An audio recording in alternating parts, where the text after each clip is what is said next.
pakaian ya, atau yang kita bawa.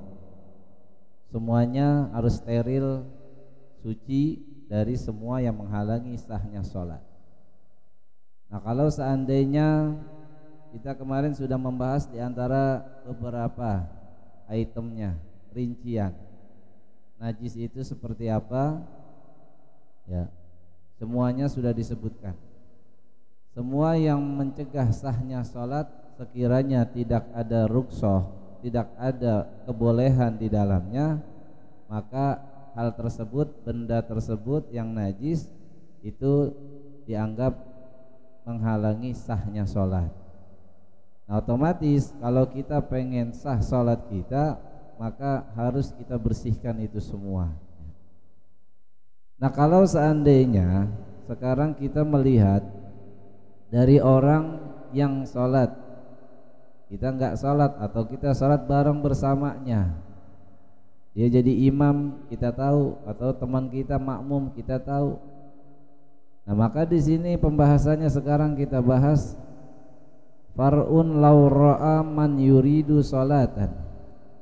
Lau seandainya ra'a melihat siapa man orang, yuridu yang menghendaki siapa man, sholatan akan sholat, wa bisaubihi najasun, dan di pakaian orang yang sholat tadi yang kita lihat najasun, ada najis, yang mana najis tersebut disifati ghairu ma'fuwin anhu, yang tidak dimaafkan anhu dari najis.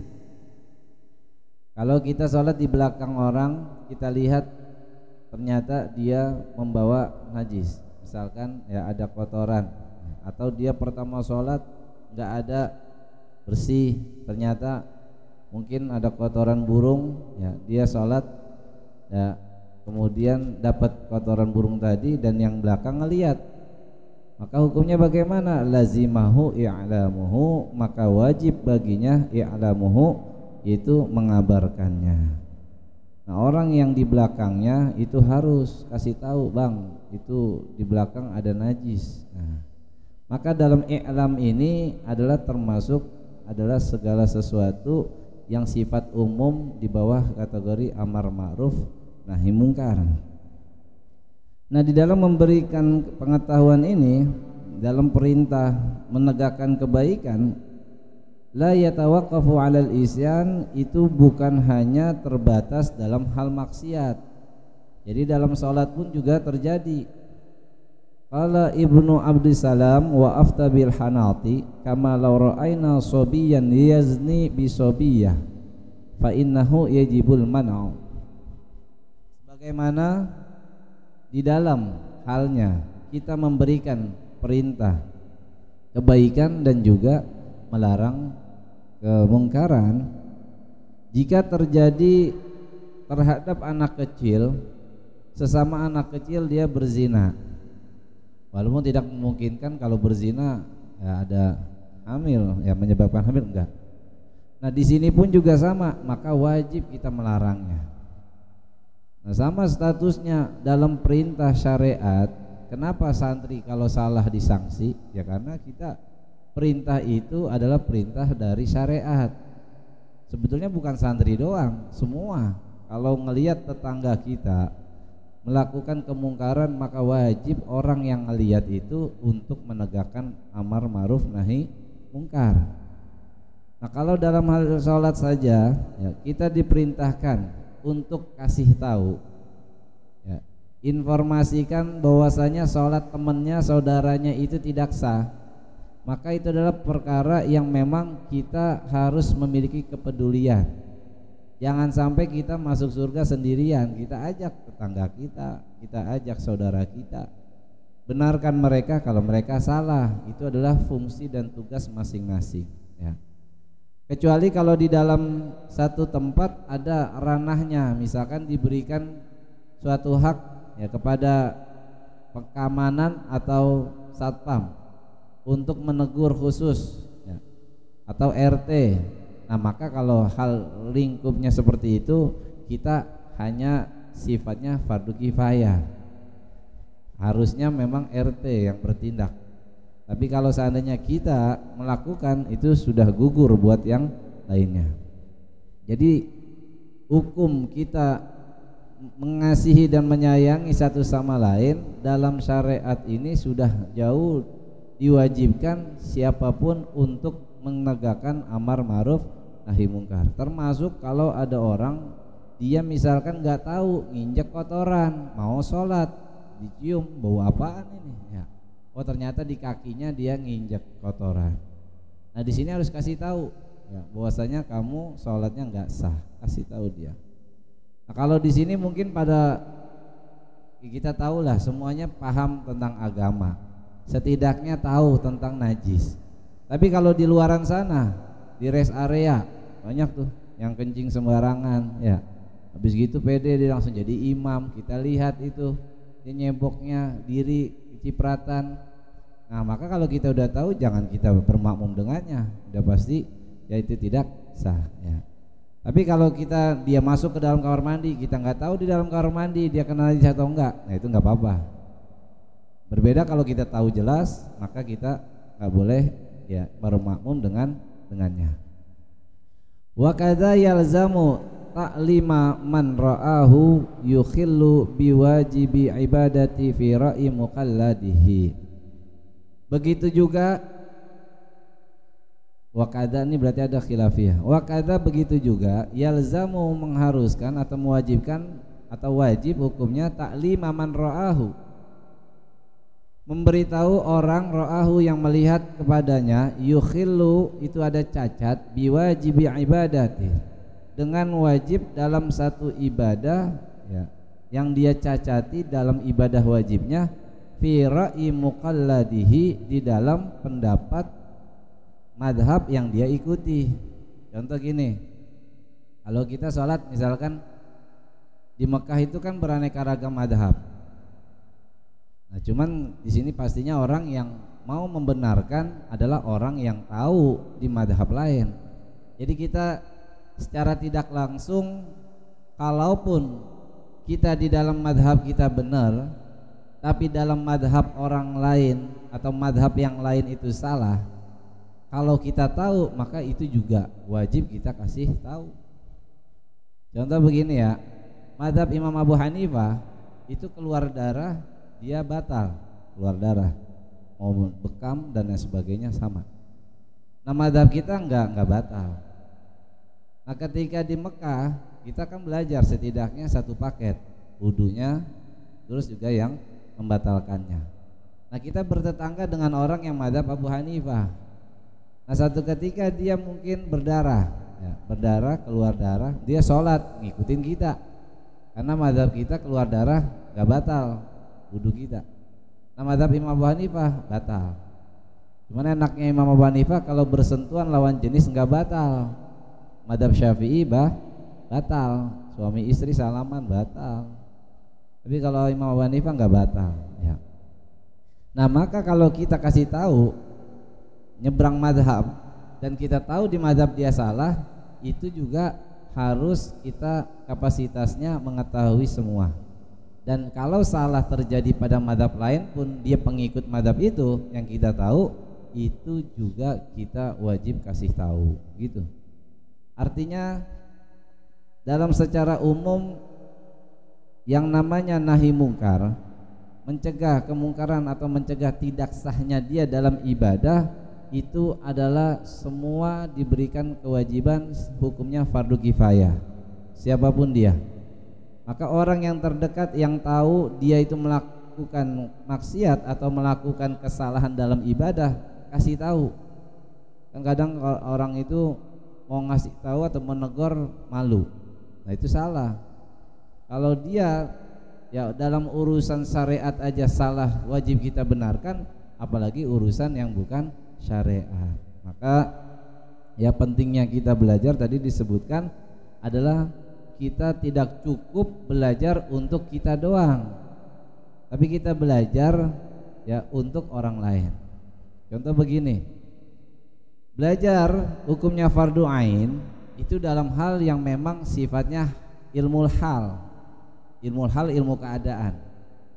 Orang mau sholat maka wajib hukumnya belajar tentang sholat. Nah maka dia belajar hukum haji Karena dia nggak haji, nggak wajib. Bagi orang yang haji atau umroh, dia wajib belajar ilmunya. Hukum ilmu wajib ya bagi dirinya adalah yang ketika itu disebut dengan ilmu hal. Zakat, anak santri yang nggak punya duit, yang ngapain dia belajar ilmu zakat? Tapi dia belajar di sini, nanti harapannya kalau dia tahu ternyata orang tuanya tidak sah dalam mengeluarkan zakat fitrah mungkin. Yang harusnya dia ahlun niyah, anak santri udah pada balik, itu nggak boleh orang tuanya ya untuk mewakilkan niatnya. Kan kebanyakan begitu. Udah dikeluarin zakatnya. Gitu ya. Padahal anaknya udah SMK, nggak boleh. Jadi semua niat yang masih dibebankan syariat itu padanya, itu selagi dia masih bisa nggak boleh diwakilkan, termasuk orang tua, karena masing-masing memiliki beban dan tanggung jawab. Nah ketika anaknya tahu dia belajar, maka dia bilang ke ibunya, Bu, yang kemarin ibu keluarin saya belum niatin, itu tidak sah, jadi saya ngulang lagi gitu. Nah artinya apa? Belajar itu memang di satu sisi kalau bicara wajib adalah ilmu yang memang berhubungan dengan keadaan kita. Tapi tidak salahnya kita belajar ya, dengan ilmu yang tidak ada hubungan dengan kita, yang sifatnya adalah fardu kifayah. Kitalah sebagai pahlawan yang menggugurkan dosa satu kampung. Satu kampung nggak ada yang tahu nahu, nggak ada yang tahu sorof, nggak ada yang tahu balaghah, nggak ada yang tahu tajwid, dosa semua tuh. Yang haji rebo dosa semua kalau nggak ada yang tahu nahu ya. Ilmu mantek nggak ada yang tahu, ilmu balaghah nggak ada yang tahu, dosa semua. Karena itu adalah hukumnya fardu kifayah. Makanya kalian adalah utusan-utusan yang Allah pilih untuk menuntut ilmu, yang mana kalian adalah pahlawan menggugurkan dosa kampung kalian. Itu pentingnya belajar ya. Jadi jangan kalian kira itu kan saya bukan urusan saya. Nah, di sini nggak ada urusan sama kita, urusan masing-masing sholatnya. Suruh siapa dia nggak belajar, tapi tetap kita harus peduli. Kasih tahu dia bawa najis, kasih tahu dia sholatnya nggak sah. Bukan terkait dengan najis doang, misalkan juga sama, salah kiblat, kasih tahu, bang kiblatnya salah. Kadang kalau kita kayak di hotel kan bingung tuh, di dalam kamar, dalam ruangan mana arah kiblat nggak ada. Biasanya kalau yang punya non muslim, kalau dia nggak punya perhatian, jarang nulis arah kiblat di kamar ya kan, di hotel. Nah itu kita akhirnya pakai kompas. Boleh nggak kita percaya sama kompas? Boleh nggak? Nggak boleh ya. Kalau kompasnya lagi error, nah, akhirnya sesat menyesatkan. Begitu ya. Artinya ilmu itu sebenarnya ilmu Islam syariat sangat luas. Makanya kita belajar sekarang adalah untuk menyiapkan ya masa depan, dan juga kita peduli kepada orang sekitar untuk kita berikan syariat yang benar sesuai ilmu yang kita pelajari. Makanya dalam mazhab lain pun kalau salah dan itu kita tahu, kita kasih tahu ya bahwasanya itu adalah salah. Faslun yajibul istinja, masuk ke bab istinja. Min kulli kharijin mulawwasin bima'in wa yakfi fihi ghalabatuz zannin zawalan najasati. Yajib wajib al-istinja'u, yaitu nyebok atau bersuci, min kulli kharijin, dari setiap yang keluar, mulawwasin, yang sifatnya adalah kotor, yang melepoti, bima'in, dengan air. Yang pertama istinja itu wajib dengan air. Wa yakfi fihi ghalabatu zanni zawalan najasati, dan cukup di dalam istinja cebok ghalabatu zan itu adalah unggul di dalam prasangkanya, 60% bersih cukup. Jangan sampai yakin 100% ya, kulitnya sampai lodes itu ya. Jadi kira-kira saja cebok itu udah bersih, 60% zonnya bersih, insyaallah cukup.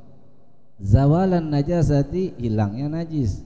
Setelah kita buang air ya, baik air besar, hajat besar maupun hajat kecil, maka cukup kita cebok dengan prasangka kita itu sudah hilang najis. Wala yusannu hina idin syamma yadihi, dan tidak disunahkan hina idin ketika itu syammu yadihi, mencium tangannya. Habis nyebok enggak pakai sabun, cukup enggak? nggak apa-apa, nggak harus pakai sabun. Ya, justru dengan sabun itu kadang menutupi najis yang masih ada karena wanginya sabun.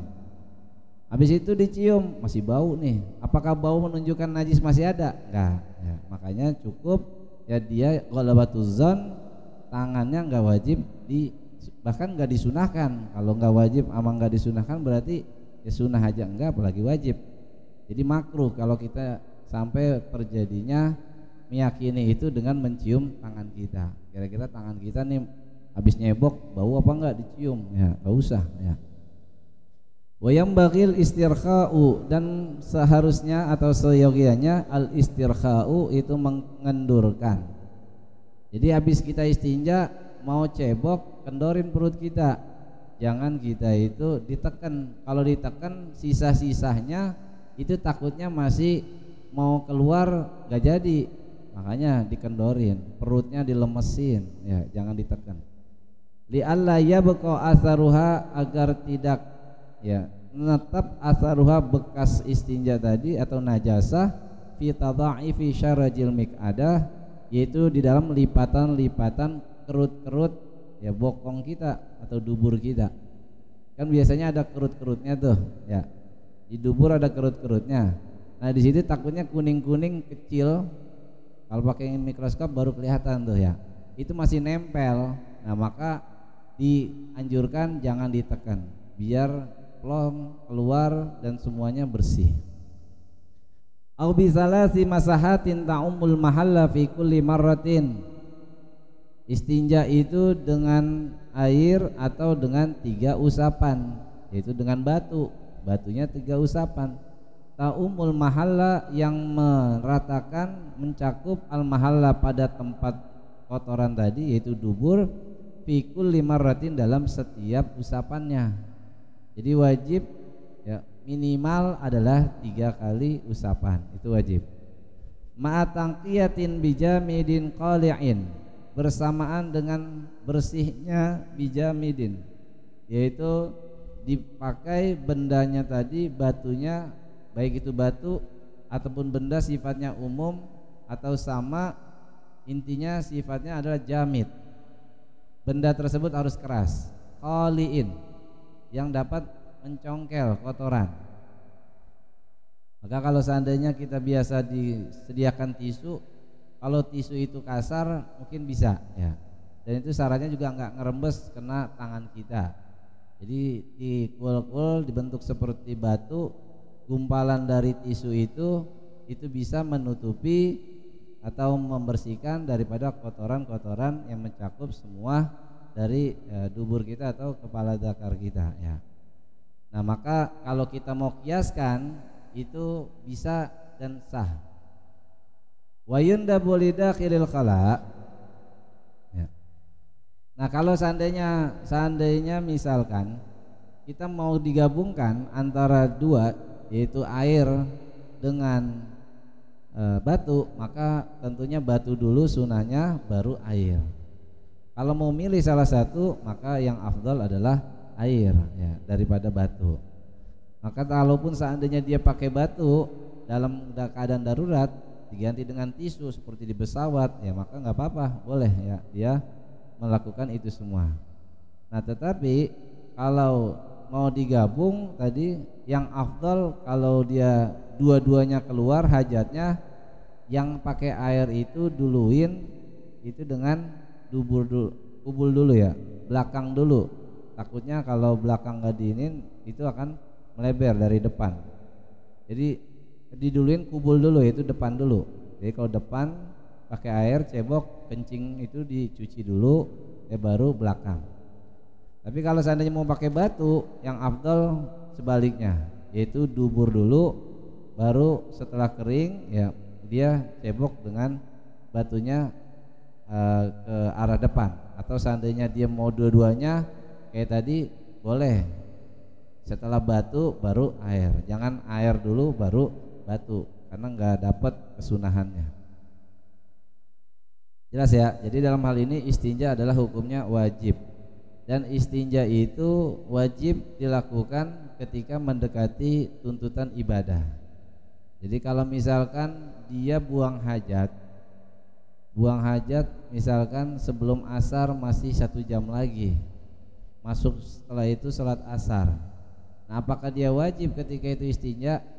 Gak wajib ya. Wajib istinjanya kalau mau sholat. Makanya kata-kata yajibul istinja itu adalah ketika dia mendekati tuntutan syariat, yaitu sholat.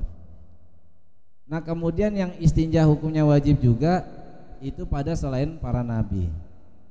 Kalau nabi nggak wajib istinja dia, karena nabi itu kotorannya adalah suci. Makanya ketika Rasul SAW itu menjauh dari sahabat ingin buang hajat, itu semua ya batu-batuan, pohon, kemudian tanah rebutan, ingin mereka itu mendapatkan keberkahan dari Rasul SAW. Dan para Rasul nggak istinja juga nggak jadi masalah. Biar kata maaf ya kalau kita ngelihat mungkin kotor, belepetan, enggak. Tapi kalau Nabi itu dia suci dan wangi kotorannya, ya beda dengan kita.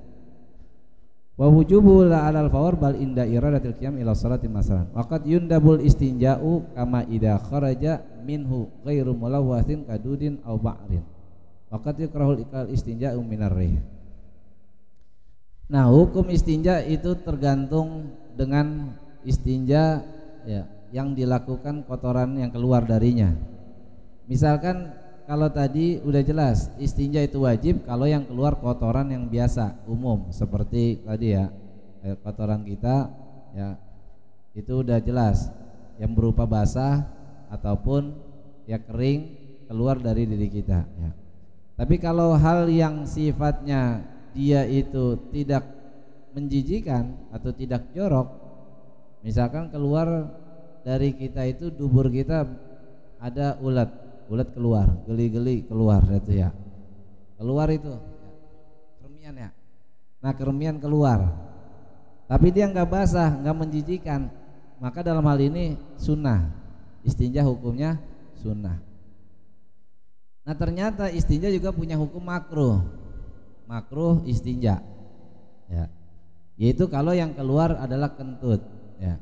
Jadi kalau kalian kentut, kalian cebok, hukumnya makruh. Jadi gimana? Cebok gak? Ya nggak usah cebok ya. Jadi kalau kentut nggak usah cebok. Kalau cebok hukumnya makruh gitu. Jangan cebok. Kalau cebok habis kentut cebok, nggak boleh ya. Makruh. Waqat yahrumu kal istinja bil mat'um, dan terkadang hukum istinja itu menjadi haram kalau yang dibuat ceboknya itu sesuatu yang mulia seperti makanan ya, atau mungkin hal-hal yang kita muliakan, kertas ada naudzubillah ya tulisan mulia. Nah, itu sama aja menghina, bisa menjadi kafir kalau yang dibuat istinja sesuatu yang keras tapi di situ ada yang mulia. Waqat yubahu kama ida araqal mahal fastanja li zalati dalikal araqal mahal. Dan hukumnya boleh istinja kalau kita keluar keringat ya. Keringat misalkan nungguin dari air belum nyala-nyala, akhirnya kita istinja pakai batu.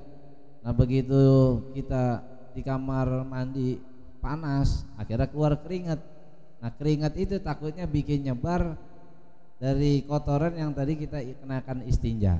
Maka kalau ada air itu boleh kita cebok dengan apa? Dengan air tersebut. Karena alasannya takut keringatnya bikin nyebar najis yang tadi diceboki dengan batu. Nah, itu ya.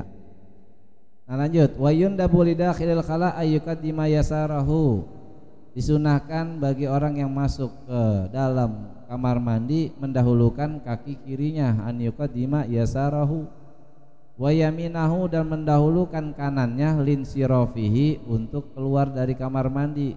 Masuk kaki kiri, keluar kaki kanan. Kalau yang mulia sebaliknya, kaki kanan itu masuk, kaki kiri keluar. Bi aksil masjidi, itu dengan berlawanan, yaitu masjid yang mulia. Kemudian wa yunha ma'alahi mu'azzamun. Yunha artinya dia menghindari atau melepas sesuatu alaihi yang di atas sesuatu tadi, mu'azzamun sesuatu yang mulia. Jadi harus dikeluarkan, jangan diajak masuk ke kamar mandi. Sesuatu yang mulia min Qur'anin, dari Quran, wasmin nabiyyin, dan nama nabi, au malakin, atau nama malaikat. Jadi kalau kita punya cincin, di situ cincinnya tulisan Arab, ada Muhammad Rasulullah misalkan, atau mungkin di situ ada nama ya tercantum nama malaikat Jibril, Mikail, nah itu nggak boleh kita masukin ya ke dalam kamar mandi. Walau mushtarakan ka Azizin wa Ahmad in kusida bihi muazzamun, walaupun namanya itu juga yang dia tulis kemungkinan istirak, bercampur, ada dua kemungkinan, seperti lafadz Aziz sama lafadz Ahmad. Aziz sifat nama Allah yang maha mulia, Ahmad terpuji nama Rasul. Nah yang dia maksud Aziz itu adalah nama temannya mungkin ya, atau Ahmad namanya atau nama temannya. Nah itu juga dia nggak boleh masukin ke dalam kamar mandi. Wa yaskuta, dan hendaknya apa? Wa yundabu lidakhilil khala an yaskuta gitu. Wa yaskuta, dan hendaknya dia diam hala khuruji kharijin, ketika proses keluarnya kotoran tersebut. Jadi jangan ngomong di dalam kamar mandi, terlebih ngomongnya itu pas lagi keluar ya, lagi keluar kotorannya dia ngomong. Walau an ghairi zikrin, walaupun dia itu ngomongnya bukan suatu yang hubungannya dengan zikir, ngomong umum itu ya hukumnya adalah makruh.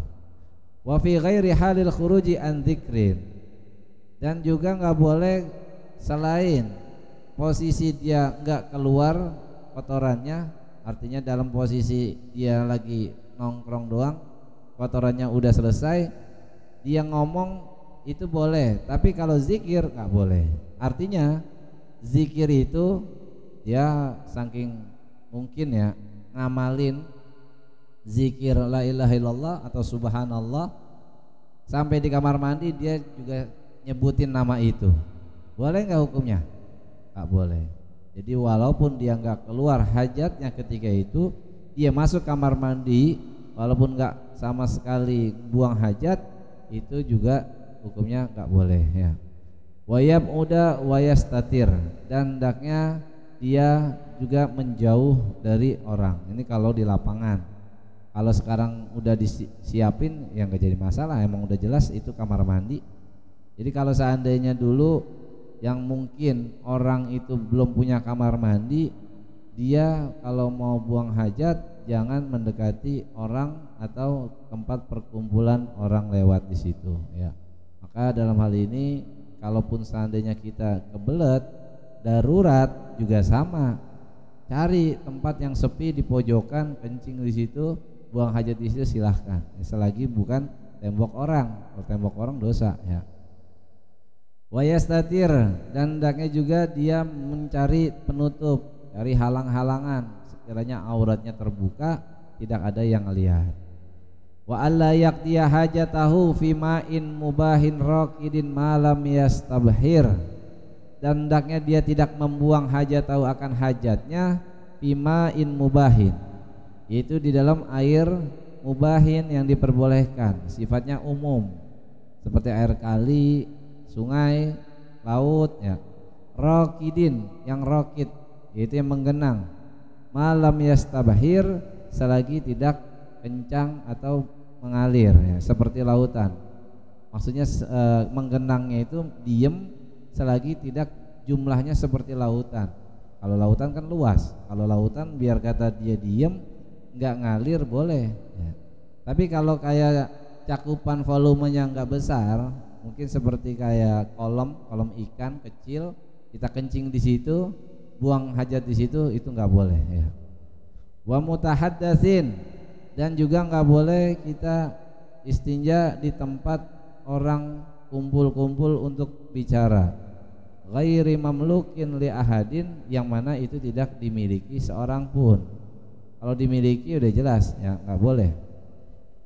Wa tariqin, begitu juga di tempat fasilitas umum, jalanan yang orang itu bakal lalu lalang di situ, dia buang hajat biar kata malam, nah itu hati-hati. Ya, termasuk di kereta mungkin ya, relnya itu jangan dibuat buang hajat ya. Kalau seandainya dia nanti takutnya jalanan kereta datang, ya dia mati dia ya. Makanya nggak boleh umum apapun jalanan yang dipakai fasilitas jangan dibuang hajat ya di tempat itu. Wakila, dan ada yang mengatakan ya harumut taghawwatu fiha, haram hukum buang hajat fiha di tengah jalan. Takutnya orang lewat nginjak kotoran dia, nah itu dosa. Pleset jatuh, kepalanya ya pecah, dioperasi gara-gara kotoran yang dia buang sembarangan. Hati-hati ya. Watatah musmirin bimulkihi, di bawah pohon yang berbuah, bimulkihi dengan ya miliknya sendiri. Au mamlukin, atau punya orang lain tapi apa? Mamlukin dimiliki, alima ridha malikuhu, yang dia tahu ridha akan malikihi, itu ridha si pemiliknya. Itu hukumnya makruh kalau dia kencing atau buang hajat di bawah pohon yang berbuah, yang sedang berbuah ya. Kan itu dia tahu adalah punya orang.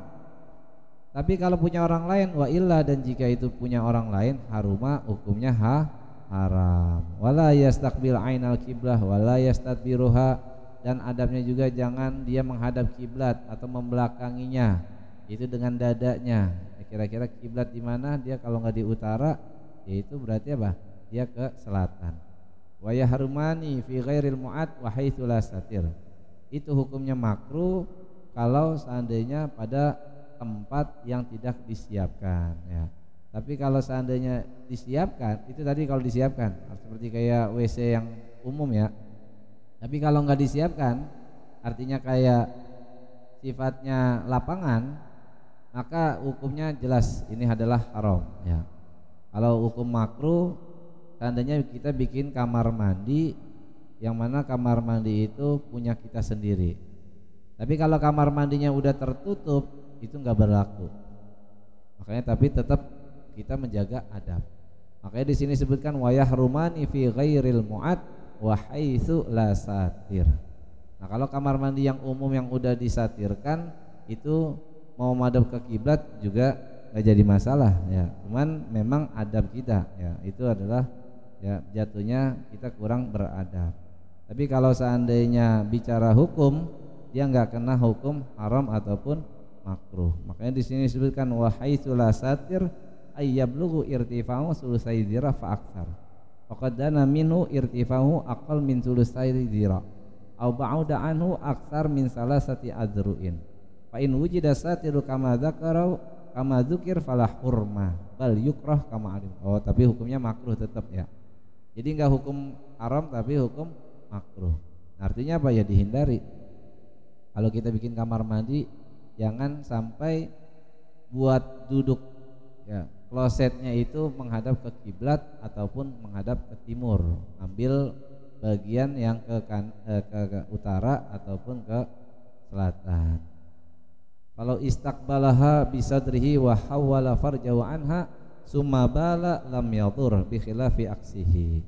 Kalau dia menghadap ke kanan, ke arah kiblat, dadanya ke kiblat, tapi dia mencongin zakarnya ke arah kanan, ke arah kiri misalkan, sumabala kemudian dia kencing, lam yadur, tidak mengapa. Jadi yang dimaksud makruh dan haram ini kalau memang dia pasrah sesuai duduknya dia. Tapi sulit, ini jarang orang masa ya dibengkokin, nggak mungkin ya. Kalau perempuan susah, kalau laki mungkin bisa kencing ya, batangannya dibelokin ke arah kanan, ke arah kiri. Tapi kalau perempuan nggak bisa ya. Tapi kalau itu misalkan dijalankan darurat ya, kalau dia seandainya menghadap kiblat badannya, kemudian dia belokkan farjinya atau zakarnya, maka dalam hal ini itu tidak mengapa. Wala yaslak wala yabzuqa fi baulihi, dan jangan dia itu bersiwak, sikat gigi ketika posisi dia buang hajat.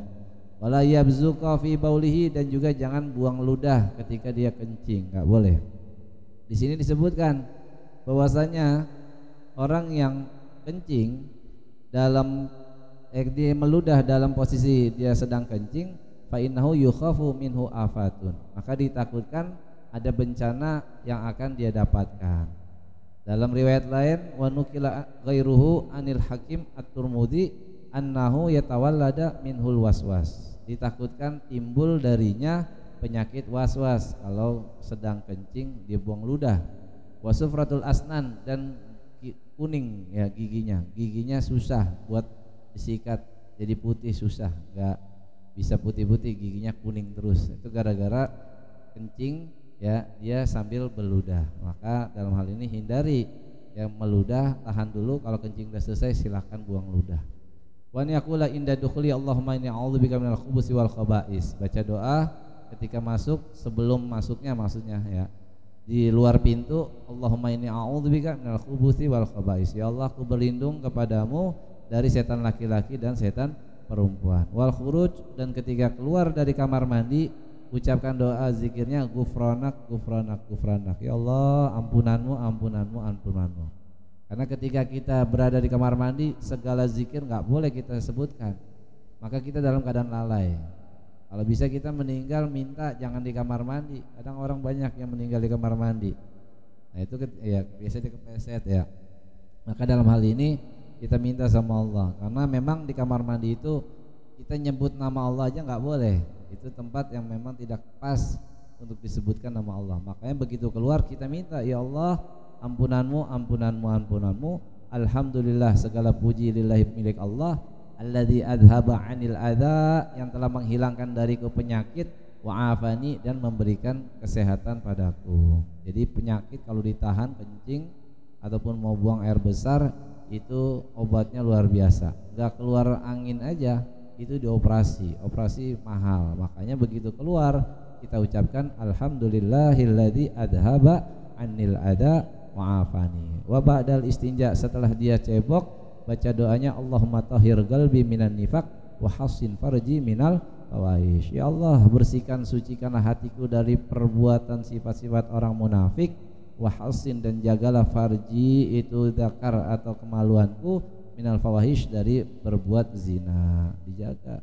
Jadi kalau kita mungkin ya ada hal-hal yang kita takutkan dari berzina, dengan baca doa ini insyaallah Allah palingkan ya. Artinya pasti walaupun dia misalkan sudah ada janjian dengan lawan jenis misalkan untuk berbuat zina, Allah tidak akan izinkan kalau dia menjaga dengan doa-doa yang tadi disebutkan. Allahumma tahhir qalbi minan nifaq wa hassin farji minal fawahish. Qala al-Baghawi law syakka badal istinja hal ghasala dzakaru am lam talzamhu i'adatu. Imam Baghawi terakhir mengatakan seandainya ragu-ragu badal istinja setelah dia cebok, al ghasala dzakarahu, apakah dia udah cebok atau belum, dia udah cuci atau belum, sekalian mandi dia lupa misalkan, udah belum ya cebok, maka apa? Lam talzamhu i'adatu, tidak wajib ngulangin cebok lagi. Artinya apa?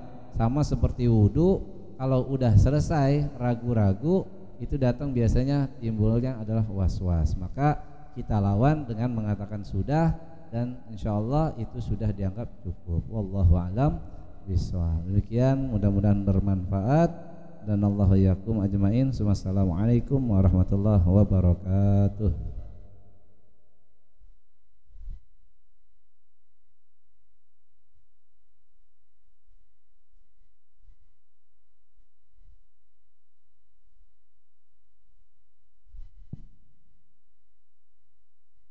Alhamdulillah telah kita ikuti bersama-sama, yaitu kajian Kitab Fathul Mu'in yang disampaikan oleh guru kita Ustaz Haji Ghazali Fatoni, yang menjelaskan tentang pentingnya kita untuk ya menuntut ilmu, mobil khusus yang dimana untuk menghalangi jika ada saudara kita yang dia beribadah tidak sesuai dengan syariatnya, maka kita harus atau bahkan hukumnya fardu untuk kita mengingatkan.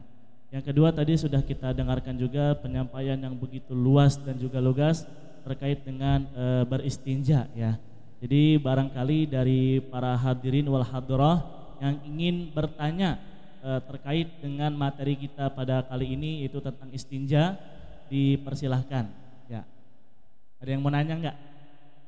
Ya. Ini mau nanya? Oke, boleh. Ke depan. Di sini enggak apa-apa. Ya, nanya dulu.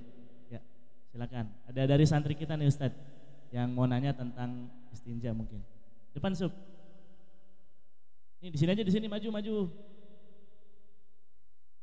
Ya.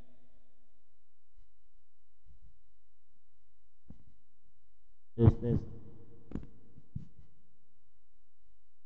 Ya, silakan.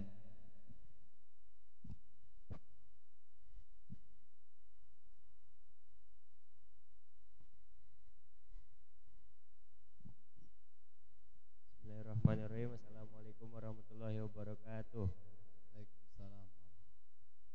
Saya ingin bertanya, Ustaz, gimana ceboknya orang yang sedang operasi, keluar kotorannya bukan dari dubur karena tersumbat? Sekian, kurang lebihnya mohon maaf. Wassalamualaikum warahmatullahi wabarakatuh. Waalaikumsalam warahmatullahi wabarakatuh. Ya, pertanyaan bagus ya. Dan ini memang terkadang kita dalam posisi darurat, ada saudara kita mungkin atau kita pun mengalaminya ketika sedang prosesi ya perjalanan operasi karena mungkin ada batu ginjal atau penyakit yang sifatnya dia mengharuskan saluran pembuangannya itu melalui arit, yaitu perkara yang baru ya. Maka dalam hal ini yang jadi hukum adalah kotorannya. Ya hukum dubur itu adalah selangnya. Jadi yang dijadikan selang.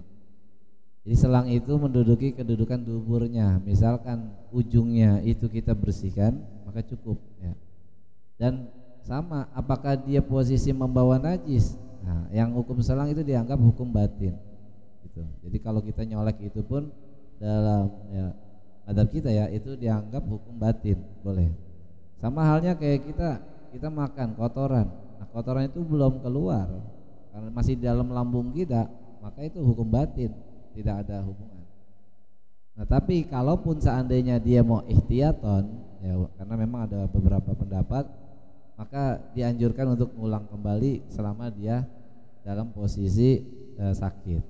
Nah, kalaupun seandainya dia ternyata nggak ada waktu, setelah itu meninggal habis operasi, ya udah, intinya dia sudah melaksanakan dari maksimal yang dia bisa lakukan itu ya, karena ya dalam madhab kita itu ada pendapat kalau nggak salah itu Imam Muzni mengatakan bahwasanya sholat yang dilakukan dengan tidak memenuhi syarat tapi di dalam waktu, maka itu sudah dianggap sah ya. Jadi kalau kita posisi darurat tidak memenuhi syarat madhab kita, bahkan madhab lain pun tidak ada yang membolehkan sekalipun itu, maka dalam hal ini dia ya boleh dan dianggap sah untuk tidak mengqadha'nya ya. Terutama kayak misalkan masalah tayamum yang sering ditanya tuh, kadang kalau orang itu kan sulit untuk mengqadha', apalagi kalau madhab Imam Syafi'i itu sangat ribet. Dia habis dipakein gip ya karena mungkin kakinya patah, bagian yang tidak kena air itu kan wajib kena tayamum. Nah, kalau seandainya dia tahu caranya, maka dia pastinya bisa dan memang akan memberikan orang itu yang sakit menjadi bisa jadi lebih sakit gitu karena capek. Nah, maka kalau dia pahami konteks Islam itu dengan mudah, pastinya Allah juga melihat kemampuan dia. Dia jangan sampai memaksakan untuk menjalankan syariat ya, dalam tanda kutip dia sudah memenuhi syariat ya, dan dia tahu ilmunya, maka itu cukup ya. Artinya gak harus dia itu untuk menjadikan dirinya letih sampai dia itu sakit gara-gara syariat. Jadi jangan sampai kita gara-gara ngamalin syariat kita malah menjadi ya sakit atau menjadi beban. Padahal syariat tayamum itu juga sama. Cukup kita boleh pakai tayamum, pakai debu kalau seandainya kita yakini penyakit kita tambah bengkak, tambah lama, ataupun akan tambah mudarat berikutnya. Nah, kata-kata mudarat berikutnya itu seperti itu. Jadi memang belajar kita dalam hal syariat yang sekarang ini semuanya itu pasti latar belakangnya dalam hal ikhtiari, itu dalam konsep umum. Tapi kalau konsep sakit, konsep misalkan kita dalam posisi darurat dan mentok, contoh kayak misalkan kita nggak punya baju lagi kecuali baju itu, ya boleh, daripada kita pakai baju itu kita telanjang bulat boleh sholat gitu, sampai segitunya ya. Bahkan sampai air aja kalau seandainya tayamum ya, air nggak ada air tapi mahal, pakai duit ngeluarin, ya udah itu air buat minum, jadi boleh kita tayamum sampai segitunya. Karena memang syariat itu hanif ya, syariat itu dasarnya adalah benar-benar mudah, muyasar. Maka kata Rasulullah SAW, yasiru wala tunafiru, atau basyiru wala tunafisu ya. Basyiru wala tunafiru, yasiru wala tu'assiru. Jadi permudah, jangan dipersulit gitu. Cuman memang kadang orang itu udah ngambil langsung, itu yang salah. Gak belajar, gak tahu menahu tentang agama, gak peduli sama sekali tentang syariat, pokoknya asal sholat, nah itu yang salah. Jadi kalau kita udah tahu sholat begini, dikasih hukumnya begini, nah kemudian kita udah maksimal, kita tahu kita nggak bakal bisa, nah itu sulit ya. Maka dalam hal ini baru Allah mudahkan gitu. Intinya dalam apa, pakai cutter kalau nggak salah itu, bahasanya apa? Kateter. Ya kateter itu hukumnya sama ya. Jadi seperti dia itu perkara yang baru. Kan udah dibahas itu di dalam bab mandi kemarin. Kalau keluar junub, keluar sperma dari situ itu bocor, apakah wajib mandi junub? Karena ada buatan sekarang. Terus juga kayak masalah yang membatalkan sholat kemarin juga dibahas, keluar najis dari situ. Nah, cuma kan tadi pertanyaan kalau masalah ceboknya yang ditanya kan, bukan masalah najisnya ya. Ya intinya yang di ujungnya itu dibersihin gitu. Jadi hukum selangnya dianggap hukum usus gitu, usus dalam. Cuman dia di luar. Cuman kalau buat dia ihtiyat karena masih perdebatan ulama, dia kalau sehat ada waktu ngulangin sholat itu lebih afdal. Seperti itu. Wallahu alam. Ya demikian karena waktu. Assalamualaikum warahmatullahi wabarakatuh. Waalaikumsalam wabarakatuh. Syukran katsir jazakumullah hasanal jaza kepada guru kita Ustaz Haji Ghazali yang telah menyampaikan semua materinya dan juga menjawab tadi pertanyaan dari saudara Yusuf.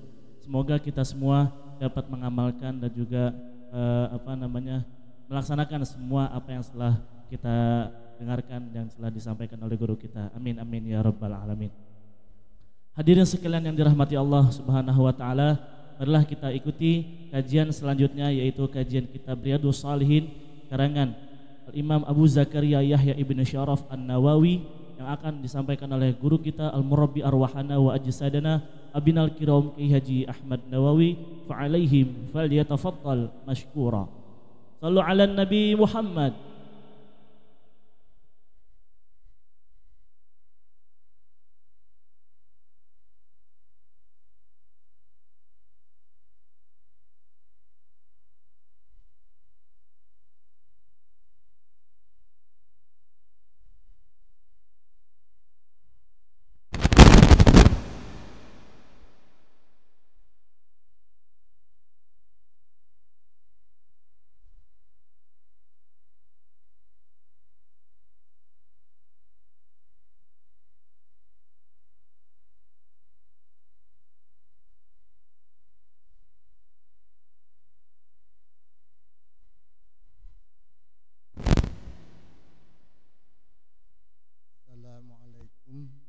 warahmatullahi wabarakatuh.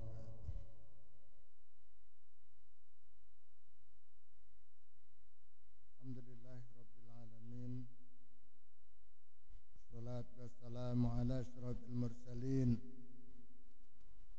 sayyidina wa habibina wa maulana Muhammad wa ala alihi wa sahbihi ajma'in. Amma ba'du. Rabbi shrah li sadri wa yassir li amri wa hlul 'uqdatam min lisani yafqahu qawli. Rabbi shrah li sadri wa yassir li amri bijahin Nabi Muhammad sallallahu alaihi wasallam. Lahrati Nabil Mustafa Muhammadin Rasulillahi sallallahu alaihi wasallam wa azwaji wa dzurriyyatihi wa jamil anbiya wal mursalin wal malaikatil muqarrabin wasyuhada was shalihin wal ulama'il amilin wal fuqaha wal muhaddisin wal qurra wal mujahidin fid din masyarikil ardi magharibiha bi barriha wa bahriha ila arwahi abaina wa ummahatina wa jadadina wa jaddatina wa qarabatina wa ahli baitina wa masyayikhina muallimina ikhwanina al muslimin wal muslimat wal mu'minin wal mu'minat bi anna Allah yaghfir lahum junubahum wa jalal jannata maswahum syai'ulillahi lahum. Al-Fatihah. A'udzu billahi minasyaitonir rajim. Bismillahirrahmanirrahim. Alhamdulillahi rabbil alamin. Arrahmanir rahim. Maliki yaumiddin. Iyyaka na'budu wa iyyaka nasta'in. Ihdinas siratal mustaqim. Siratal ladzina an'amta 'alaihim ghairil maghdubi 'alaihim waladdallin. Amin.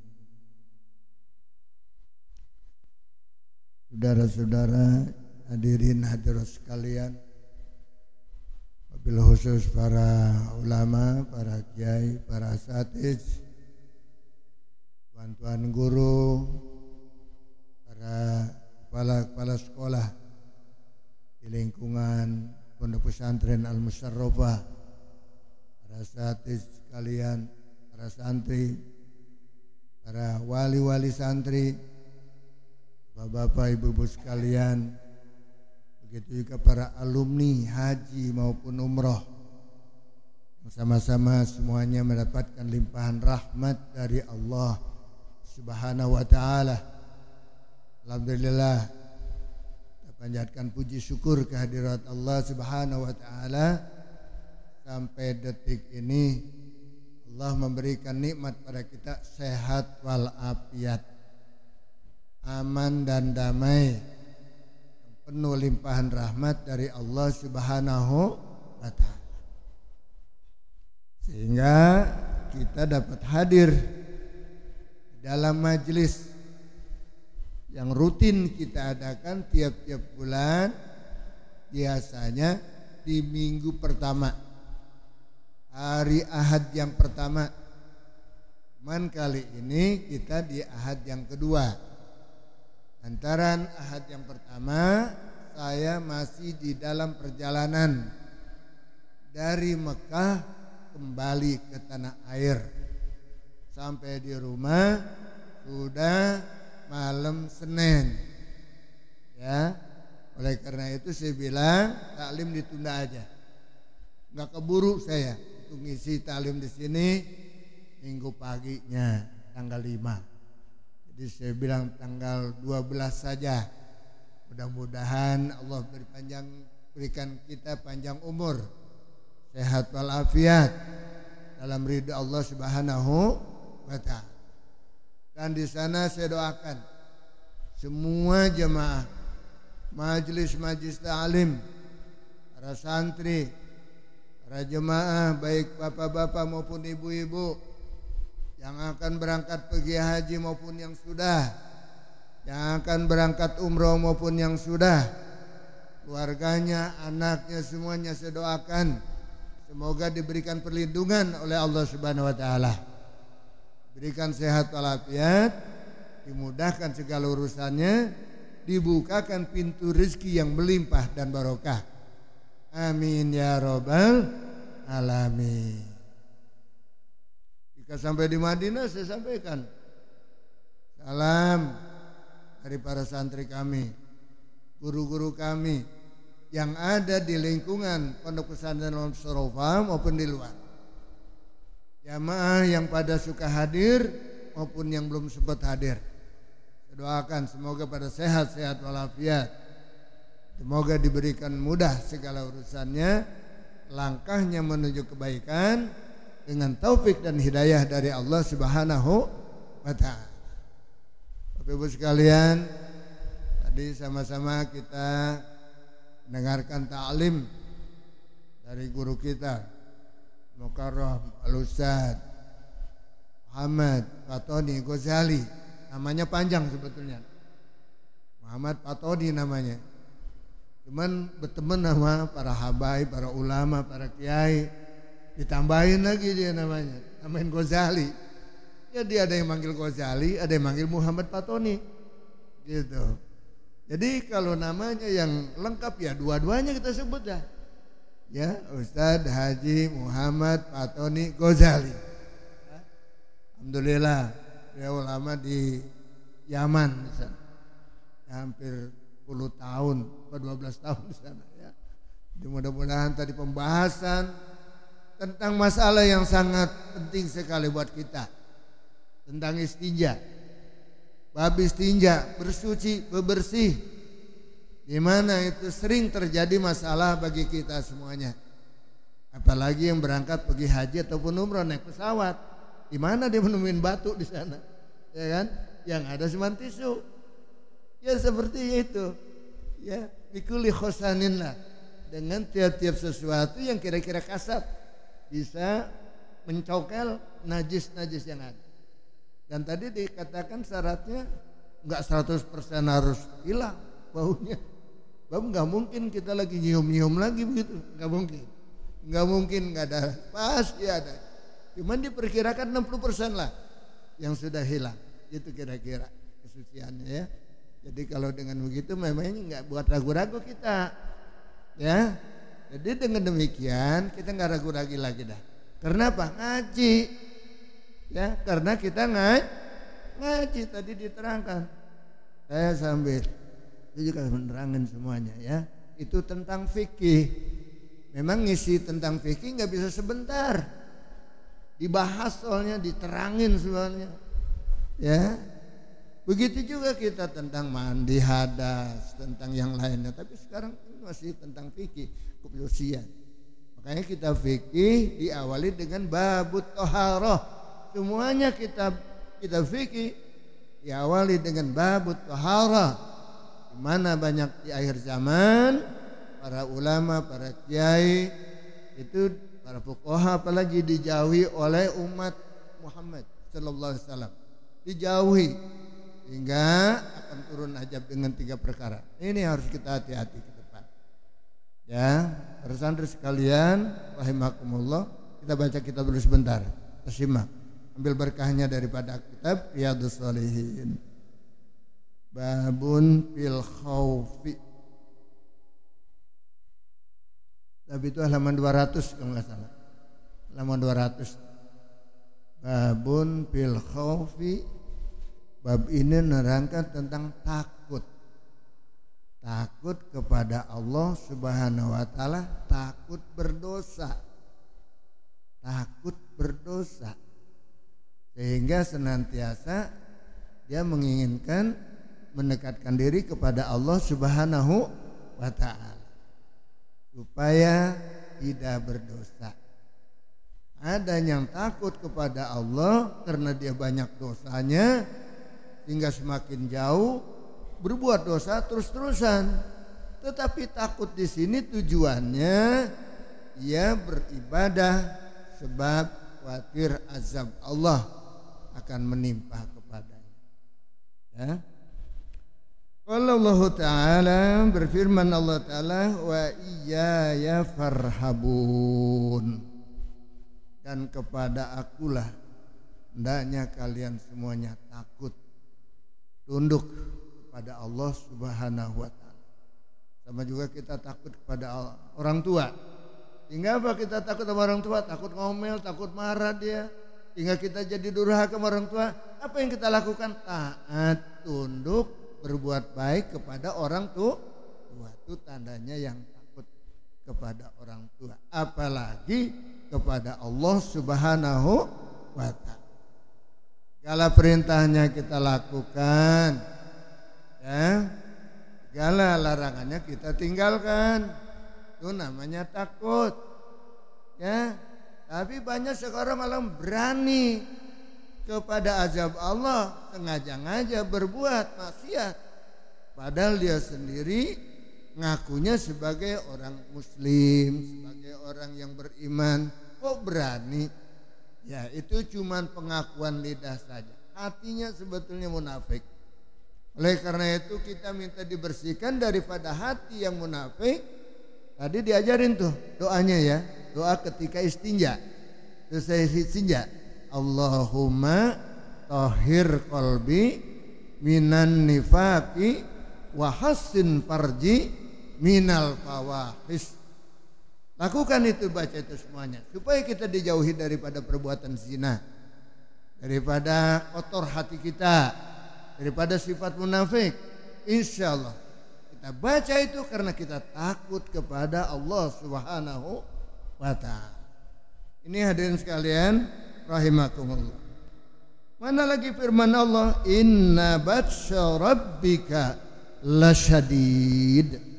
Bahwasanya azab Allah, siksaan Allah bagi orang yang berdosa, bagi orang yang durhaka, bagi orang yang tidak mau taat kepada Allah, lasyadid, sungguh sangat berat, sungguh sangat kasar, sangat keras azab yang akan diberikan oleh Allah kepada orang yang tidak mau tunduk, yang tidak mau taat. Padahal yang akunya beriman, bohong imannya. Kalau masih berani berbuat maksiat-maksiat yang dilarang oleh Allah, bohong. Nauzubillah min dzalik. Sifat munafik kita bersihkan. Makanya disunahkan, dianjurkan kita lakukan yang disunah-sunahkan oleh Rasul. Ketika mau tidur baca doa supaya apa? Selamat kita pada malam itu, tidur kita dilindungi oleh Allah Subhanahu wa taala. Ya, bagaimana doa mau tidur bapaknya? Allahumma bismika Allahumma ahya wa bismika amut. Ya, dengan menyebut Allah kita minta, ketika hidup kita, mati kita juga tetap menyebut Allah. Artinya apa? La ilaha illallah, iman kita nggak lepas. Oleh karena itu kita siap, andai kata hidup kita nanti kembali bangun lagi, maka kita tetap menyebut nama Allah, tetap iman kita kepada Allah. Andai kata mati juga kita diniatin udah menyebut nama Allah kita, maka andai kata kita meninggal dunia pada saat kita tidur nggak bangun lagi, insya Allah mati kita husnul khotimah kalau kita baca doa itu. Andai kata diberikan panjang umur, diselamatkan kita pada tidur kita itu, jiwa kita, diri kita, harta kita dilindungi oleh Allah Subhanahu wa ta'ala. Amin ya rabbal. Hanya doa jangan dianggap ringan apa yang kita baca senantiasa, ya. Untuk menghindari azab inilah dengan doa-doa ini, bermanfaatnya luar biasa. Wa qala ta'ala, dan berfirman Allah ta'ala, wa kadzalika akhdzu rabbika idza akhadhal qura wa hiya zalimatun inna akhzahu alimun syadid. Ya, dan begitulah siksaan yang Allah berikan kepada hambanya yang zalim. Idza akhadha al-qura, bila mana Allah menyiksa, mengazab kepada suatu penduduk negeri, wahya zalimatun, penduduk itu adalah berbuat zalim. Nah, ini hati-hati negeri kita kalau dipimpin oleh orang-orang yang zalim, penduduknya ikut-ikut zalim, maka niscaya datang azab dari Allah Subhanahu wa ta'ala. Dengan azab yang macam-macam dah yang kita nggak duga-duga, nggak disangka lagi. Syadid, sangat berat sekali azab akibat kezaliman satu kaum. Inna akhzahu alimun syadid. Bahwasanya azab Allah Subhanahu wa ta'ala sangat pedih dan sangat berat sekali, sangat dahsyat sekali yang kita pinggul. Hadirin sekalian rahimakumullah, inna fi dzalika, bahwasanya di dalam yang demikian itu azab yang begitu berat kepada orang yang mungkar, kepada orang yang durhaka kepada Allah, pada orang-orang yang munafik, orang-orang yang zalim, penduduk yang zalim, pemimpin yang zalim. La ayatul liman khafa adzabal akhirah. Ini adalah satu tanda-tanda bukti diberitahukan kepada orang-orang yang sudah takut kepada azab akhirat dari Allah Subhanahu. Bukan di dunia saja, di akhirat yang sangat berat. Kalau di dunia diturunkan aja boleh Allah, dia mau air macam tsunami, angin, topan, merupakan api yang membakar di dunia ini, gempa bumi, hancur rumahnya, ujung-ujungnya mati. Ujung-ujungnya mati. Tapi kalau di akhirat nggak ada mati di sana. Di akhirat udah nggak ada mati lagi. Dia ajab, ditusuk, dia punya kemaluan, dia punya farji dengan api neraka, dengan besi yang dibuat dari api neraka. Subhanallah, nauzubillah min dzalik, akibat perbuatan dosa dia, dengan perbuatan zina yang dia lakukan dan sebagainya, itu nggak mati lagi kalau di sana. Ribuan tahun hidup terus dia rasakan pedihnya, itu azab. Tetapi hadirin sekalian, kalau di dunia seperti yang sekarang dirasakan saudara-saudara kita, bukan azab. Bukan azab. Saudara kita ini mana? Di Palestina. Ini anak-anak muda masih kayak gini. Di sana disuruh ngungsi nggak mau. Ngungsi aja tau kalau kata kita gitu. Biar lu pada selamat. Bom gede-gede banget mau datang ke situ. Bahkan nuklir katanya yang mau akan dikirim. Subhanallah, nggak mau, nggak mau. Ya, iskariman, aumut syahidan, itu pilihan saya. Saya mau hidup adalah mempertahankan iman saya supaya tetap saya dimuliakan oleh Allah Subhanahu Wa Taala dan merdeka Palestina. Atau saya mati syahid. Saya nggak mau mati konyol. Keluar dari Palestina sebagai negeri saya, kemudian saya nanti akan di sana tinggal di pengungsian, ujungnya mati juga, mati konyol saya. Ya, termasuk yafiru minaz zahfi, orang yang kabur dari medan peperangan. Nggak mau saya mati konyol semacam itu. Itu dosa besar, hilang iman saya nanti. Azab Allah akan menimpa pada saya dunia akhirat. Nauzubillah min. Coba pertahankan iman kita semacam itu. Kita yang sedang aman di sini, sedang damai di sini, sedang enak-enak di sini, ya kita ibadah di sini, nuntut ilmu. Di sana mereka tuh nggak sempet ngaji kayak kita, nggak sempet ngaji kayak kita. Mari kita doakan mereka yang di sana, semoga tetap dilindungi oleh Allah Subhanahu Wa Taala dan insya Allah Palestina merdeka. Dengan pertolongan dan inayah dari Allah Subhanahu Wa Taala, berkat doa-doa kita semuanya. Bagaimana nasibnya anak-anak kecil di sana, ibu-ibu yang sedang hamil, ibu-ibu tua renta, ya di sana. Hadirin sekalian, orang-orang yang sedang sakit di rumah sakit itu tidak pandang bulu di sana mereka kalau untuk melemparkan dia punya peluru kendali dan sebagainya, untuk pengebom dan sebagainya. Tidak pandang bulu, dia mau anak kecil, dia mau apa yang tidak berdosa. Mereka musuh itu nggak memandang dosa, nggak mikir dosa, dia pikir musuhnya semua. Ya, bisa tipu muslihat dan sebagainya. Oleh karena itu hanya kepada Allah kita nggak bisa berangkat ke sana, dan dia nggak butuh. Gaza tuh nggak butuh kita datang ke sana nolongin, dia nggak butuh. Jangan-jangan kita mati duluan, ya. Jangan kita udah mati duluan, maksudnya mau ngapain di sana, ya kan? Nah, yang dibutuhkan sekarang, Bapak Ibu sekalian, mereka itu banyak kekurangan untuk makan, untuk pakai, untuk minum. Kita kirimin apa? Mungkin mirim makanan juga berat, repot. Dari sini kita kirim uang aja.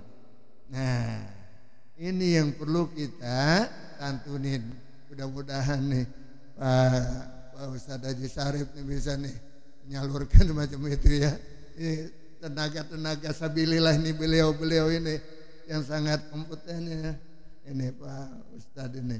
Mudah-mudahan nanti kita dari MUI sedang mengumpulkan dana itu. Dan ada saya punya nomor rekening yang bisa dikirim, yaitu melalui MUI ada. Cuman di sini pada nyambung ini enggak? DMI dikit-dikit sama DMI, ya. Itu ke masjid-masjid itu sampai Jumat kemarin dapat berapa? 2 Jumat itu saya dengar dari Tebet aja itu udah dapat 30 sekian juta. Ya. Sekarang upaya satu masjid sejuta aja upamanya. Satu masjid nih sehari Jumat nih. Itu adalah mungkin banyak itu. 2 Jumat udah banyak loh. Apalagi sebulan. Saya bilang jangan nunggu lama-lama kalau mau kirim. Jangan nunggu duitnya kumpul banyak, jangan. Mereka tuh lagi butuh sekarang, jangan nunggu banyak. Kirim ke sana. Itu sebagai tindakan kita untuk membantu mereka. Ya, kalau kita tidak ada gerak hati sama sekali untuk menolong mereka, itu tandanya iman tidak ada di hati kita. La yu'minu ahadukum hatta yuhibba li akhi ma yuhibbu li nafsi. Tidak termasuk orang yang beriman di antara Anda. Kalau masih kita bisa menerapkan cinta kita kepada saudara kita, belum kita bisa menerapkan cinta kita kepada saudara kita sebagaimana cinta kita kepada diri kita sendiri. Saudara yang mana? Saudara yang seiman, bertakwa kepada Allah Subhanahu wa taala. Ketika kita merdeka Indonesia tahun 1945, di situ mereka di sana lebih dulu menyampaikan doa kepada Allah Subhanahu wa taala, mengucapkan selamat kepada Indonesia yang telah merdeka. Nah, sekarang kita harus membantu mereka. Gimana kemerdekaan kita harapkan sampai sekarang masih dikepung oleh Zionis Israel. Jangan sembarang Israel. Israel juga ada yang baik sebenarnya, nggak semuanya Israel. Ya, ada yang baik, nggak semuanya Israel. Ya, Yahudi gitu juga. Ya, nah, ada sekali Zionisnya ini. Yang dengan alasan menyerang kepada Hamas segala macam, sebab Hamas itu teroris katanya. Yang diserang kok bukannya si Hamasnya. Hamas susah, nggak bisa. Hamas apa begitu aja. Dikit sekali yang korban dari Hamas sebetulnya. Ya, kan lebih banyak yang korban dari mereka sendiri, yang kapalnya meledak dan lain sebagainya. Ya, itu kita doakan mari sama-sama dengan Ummul Quran. Semoga doa kita dikabul oleh Allah Subhanahu wa taala. Ala hadihini wa kulli niyatin salihah ila hadratin Nabi sallallahu alaihi wasallam. Al-Fatihah. A'udzubillahi minasyaitonir rajim. Bismillahirrahmanirrahim. Alhamdulillah rabbil alamin arrahmanir rahim maliki yaumiddin. Iyyaka na'budu wa iyyaka nasta'in ihdinas siratal mustaqim. Siratal ladzina an'amta 'alaihim ghairil maghdubi 'alaihim waladdallin. Ketika saya umroh kemarin, nih jemaah yang baru pulang nih. Nasir, Pak Syukur ya, mudah-mudahan umroh kita dapat umroh mabrurah ya. Baik Pak Syukur maupun Bang Nisar ini sebetulnya masih keluarga kita juga ya, cucunya Cing Jibruk ini ya, Cing Jibruk Kreo ya. Masya Allah, alhamdulillah. Anda mau balik lagi nih, balik Januari nanti tanggal 17 bersana lagi. Hotelnya yang itu lagi yang pakai itu, ya, hotel yang di Madinah. Nah, yang itu lagi. Abro siapa namanya? Abro, ayo ingat. Abro Taba, betul. Insya Allah di situ. Hingga 100 meter dari gedung kita ke masjid, 100 meter, nggak jauh-jauh. Itu lagi saya pakai, cuman di Mekah, bukan yang itu ya. Tapi sekitar itu juga. Insya Allah saya berangkat lagi. Dan saya enggak banyak-banyak enggak. Saya yang penting saya berangkat ke sana dulu deh. Nah, saya sambil banyak-banyak doa untuk negeri kita, untuk bangsa kita, untuk keluarga kita, untuk bangsa Israel, untuk bangsa Palestina yang sedang diserbu oleh Israel. Mudah-mudahan semuanya dilindungi oleh Allah Subhanahu wa taala. Kita mau pemilu supaya kita bisa dilindungi oleh Allah Subhanahu wa taala, mendapatkan pemimpin yang beriman, bertakwa, yang adil, amanah, mengemban amanat rakyat. Mudah-mudahan. Tadi salah satu tuh caleg kita tuh. Halo? Tadi yang sambutan pertama salah satu caleg kita yang saya angkat, beliau itu saya dukung untuk maju untuk caleg, calon pemimpin kita di DPRD Provinsi DKI. Siapa kenal tadi namanya siapa? Ibu-ibu? Tadi yang sambutan pertama siapa? Pak Haji Teguh Arif. Ya, nomor berapa?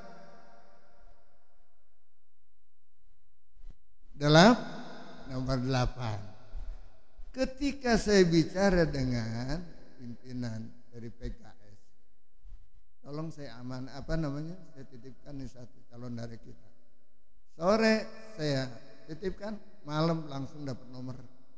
Ya, alhamdulillah, cakep banget lagi nomornya 8. Partainya nomor 8, dia juga nomor 8. Mudah-mudahan unggul, menang. Jadi berkat dukungan dan doa kita semuanya. Amin.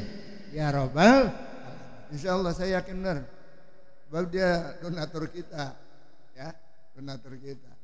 Dari dulu udah banyak kalau kita maulid, banyak sekali bantuannya. Dia kan punya usaha ini nih, akikah. Loh, Pak. Punya usaha akikah. Akikah As-Siddiq gitu ya. Di mana itu? Di Petugangan Utara, ya. Dan dia kalau mohon maaf nih, akikah buat maulid, ya. Jadi akikah tetap dilaksanakan, sumbangannya juga lain lagi untuk kita. Tuh, ya. Alhamdulillah. Makanya saya harapkan kalau ingin akikah ke dia aja, apalagi mau maulid di sini, kita pasti. Ya. Saya yakin, insyaallah beliau adalah putra Betawi yang benar-benar menjadi insyaallah jadi pemimpin kita nanti masa depan, ya, yang beriman, bertakwa kepada Allah Subhanahu, dermawan lagi insyaallah. Dan insyaallah beliau sebetulnya jemaah kita dari dulu, cuman beliau banyak kesibukan, jadi nggak bisa ngaji ke sini. Sekarang mas saya bilang harus datang ngaji sini, jangan sumbangannya aja. Ini sumbangan ini mic kita jadi cakep-cakep, suaranya ini beliau itu yang beresin dengan puluhan juta. Ya sebetulnya beliau yang beresin, cuman katanya jangan disebut-sebut Pak Kiai katanya. Terus saya lillahi ta'ala, semoga berkah aja gitu, ya. Dan beliau nggak nyebar duit tuh, nggak nyebar duit di mana-mana gitu supaya dia dicolok, enggak. Itu bentuknya riswah yang seperti itu. Itu udah jalan langkah pertamanya udah riswah.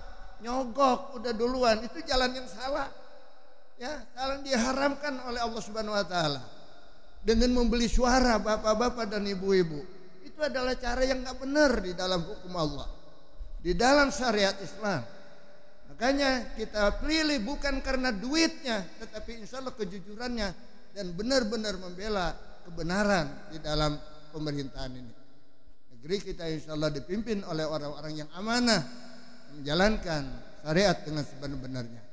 Mudah-mudahan beliau adalah menang dan unggul berkat dukungan dan daripada doa kita semua.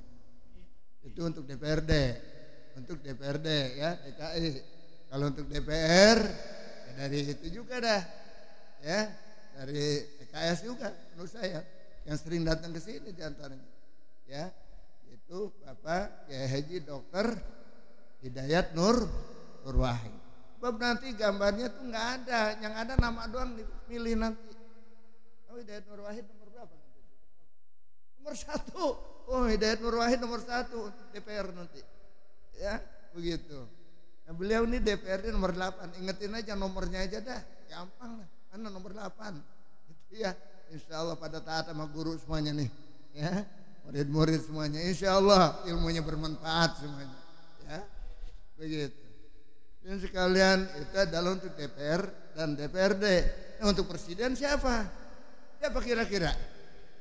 Mudah-mudahan adalah pilihan kita Bang Anies Rashid Baswedan serta wakilnya Muhaimin Iskandar. Disingkat dengan apa? Disingkat dengan apa? Amin, amin ya Rabbal. Ya sebetulnya semuanya juga calon tuh baik-baik. Cuman kudu milih salah satu aja kita. Jadi kalau mengikut saya pilih aja beliau. Amin. Amin. Amin. Iya, biar keras suaranya. Amin. Ya. Nomornya nanti belakangan dulu deh. Ya, belum. Mudah-mudahan nanti itu dengan itu insyaallah kita mempunyai pemimpin yang benar-benar membawa kita kepada ridho Allah Subhanahu wa taala. Kenapa kita takut kepada Allah? Ini babnya bab takut nih kepada Allah nih masalahnya nih. Kalau dipimpin oleh orang-orang yang belum jelas keimanannya, ketakwaannya kepada Allah Subhanahu wa taala. Bang Anies sudah jelas. Ya Maulid datang ke sini. Ya, ketika beliau jadi pejabat gubernur, datang terus ke sini. Diundang enggak diundang masih datang juga. Ya, saya ngawinin datang ke sini. Ya, dikasih suara aja, WA aja datang. Cuman kemarin waktu kita Maulid, beliau lagi banyak tugas. Banyak banget ya kegiatan di mana-mana yang belum disabat ya oleh beliau. Maka beliau saya bilang udah ke sana dulu enggak apa-apa. Nanti kalau udah jadi presiden aja insya Allah datang ke sini. Bapak Ibu sekalian rahimakumullah, pada kesempatan ini waktu juga sudah jam 11. Mudah-mudahan memang target kita sampai jam 11. Apa yang saya sampaikan ini saja ayatnya. Ya. Cuman itu baru belum lanjut nih ayatnya nih, kurang ya. Terusin dulu dah. Dalika yaumun majmu'un lahun nas, dalika yaumum mashhud. Yang demikian itu nanti akan terjadinya di mana hari manusia dikumpulkan, yaitu pada yaumul kiamah, namanya padang mahsyar. Ya. Padalika yaumun mashhud, dan pada hari itulah hari yang disaksikan oleh semuanya makhluk Allah. Semuanya makhluk Allah kena di situ semuanya musibah yang terakhir. Hari penyesalan, hari terakhir, yaumul kiamah namanya, nanti akan kumpul di padang mahsyar setelah selesai kiamat. Dalam satu riwayat dikatakan bahwasanya yaumul mahsyar ini, padang mahsyar ini nanti letaknya di Palestina. Di Palestina nanti. Sebab nanti bumi ini setelah kiamat selesai akan menyatu lagi menjadi ardun mubaddalah, permukaan bumi yang baru. Warna tanahnya gimana? Merah kayak sini, hitam kayak di sana, apa putih? Putih warna perak, silver, warna silver nanti. Putih. Mentari akan turun sampai cuman hanya 1,5 kilo atau 1 mil. Buat siapa? Buat permukaan mereka yang zolim, mereka yang kafir. Tetapi buat kita siapa? Kita semuanya insya Allah tidak akan terasa panasnya. Sebab apa? Dinaungi oleh aras dari Allah Subhanahu wa taala. Sebab apa? Pemimpinnya adil. Pemimpinnya kita pilih pemimpin yang adil. Itu diantaranya. Ya, mudah-mudahan kita semuanya termasuk orang yang dilindungi oleh Allah Subhanahu wa taala dengan aras di saat mereka yang ingkar kepada Allah, yang kafir, yang tidak mau ibadah, maka niscaya kita dilindungi dan diselamatkan oleh Allah dengan aras, dinaungi oleh aras. Insya Allah. Yakin? Mau dapat naungan enggak? Pilih pemimpin yang adil. Insya Allah Allah akan memberikan kita naungan pada yaumul mahsyar. Mudah-mudahan hadirin sekalian rahimakumullah. Ya, ini banyak sekali sebenarnya, saya terusin aja ayatnya ya. Ya, cukup sampai di sini. Mudah-mudahan Allah memberikan taufik dan hidayah pada kita semuanya. Berkat apa yang disampaikan oleh guru-guru kita, dan ingat amanat-amanat dari guru-guru kita. Dan harus juga kita amalkan. Amanat itu bukan diingat aja. Dan kemudian insya Allah tahun depan masih bulan depan. Bulan apa ini? November. Desember masih ada. Insya Allah kita ketemu lagi minggu yang pertama. Datang lagi ke sini. Insya Allah langkah kita menuju ridha Allah Subhanahu wa taala dimudahkan oleh Allah Subhanahu wa taala. Ya. Dan yang pada punya kitab itu dibawa kitabnya. Kalau punya kitab dia sekalian bawa biar kita baca sama-sama, kita ngaji sama-sama. Kadang-kadang kita punya di rumah, punya cuman bacanya.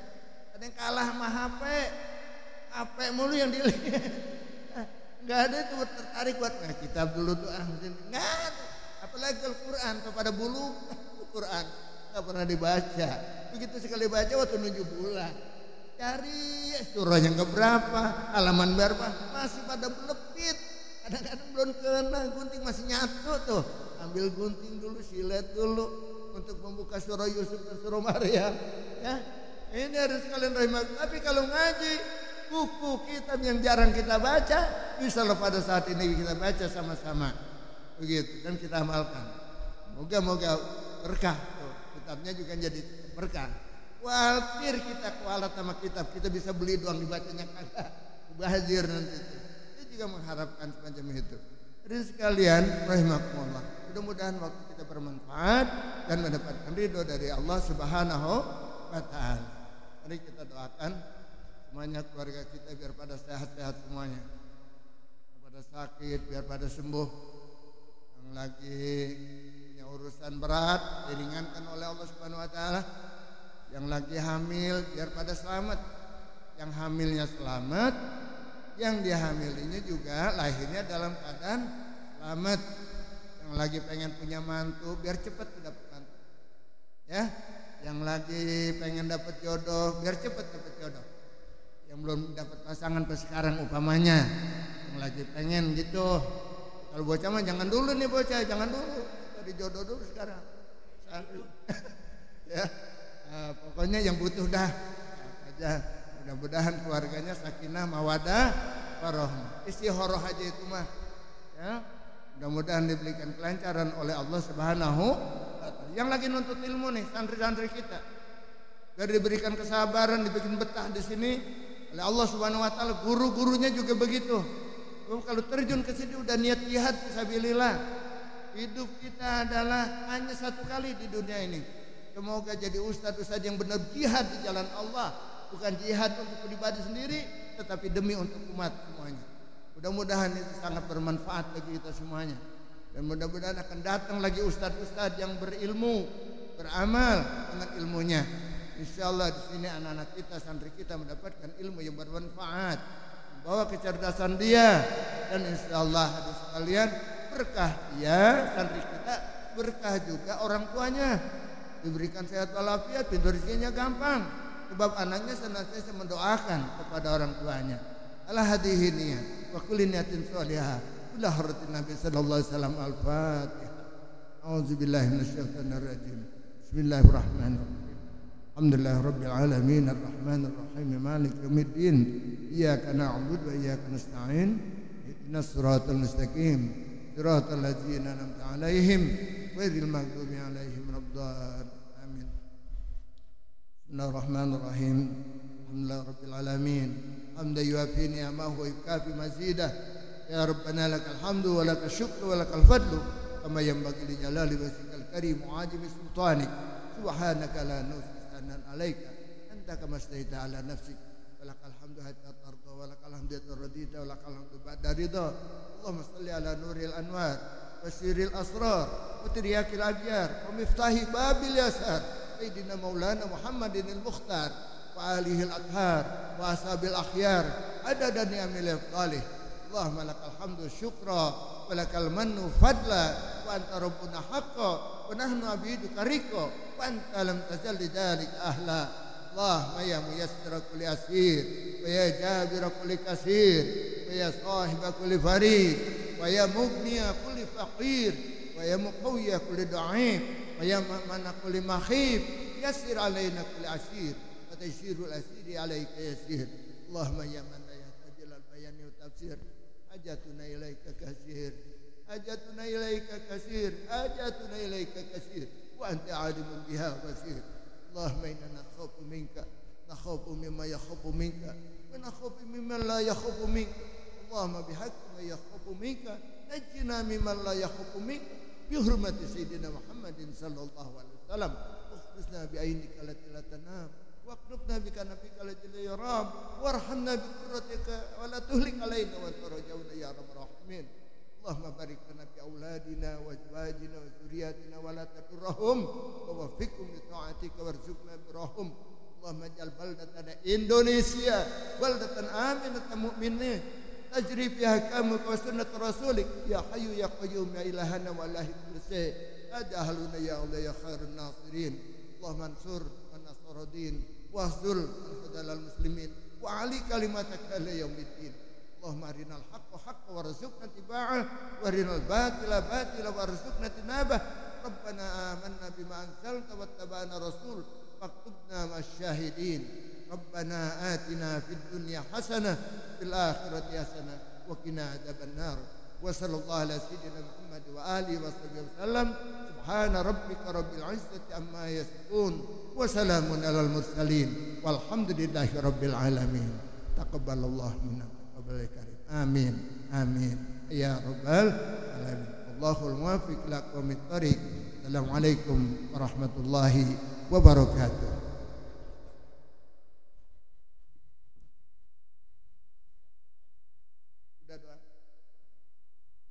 Syukran kasiran wa jazakumullah ahsanal jaza kami ucapkan kepada guru kita Abinal Kiram Kiai Haji Ahmad Nawawi yang telah menyampaikan kajian tentang Ridho Shalihinnya dan juga ditutup dengan doa. Maka berakhirlah rangkaian acara kita pada ta'alim bulanan pada bulan ini. Saya selaku pembawa acara mohon pamit undur diri, mohon maaf apabila ada kesalahan dan kekurangan. Akhirul kalam astaghfirullah min qaulin bila amalin laqad nasabtu bihi naslan lidiyaqumi summa salam. Assalamualaikum warahmatullahi wabarakatuh. Bapak Ibu sekalian, silakan menikmati apa hidangan yang sudah disiapkan oleh orang-orang dapur. Ayo, yang muat di situ.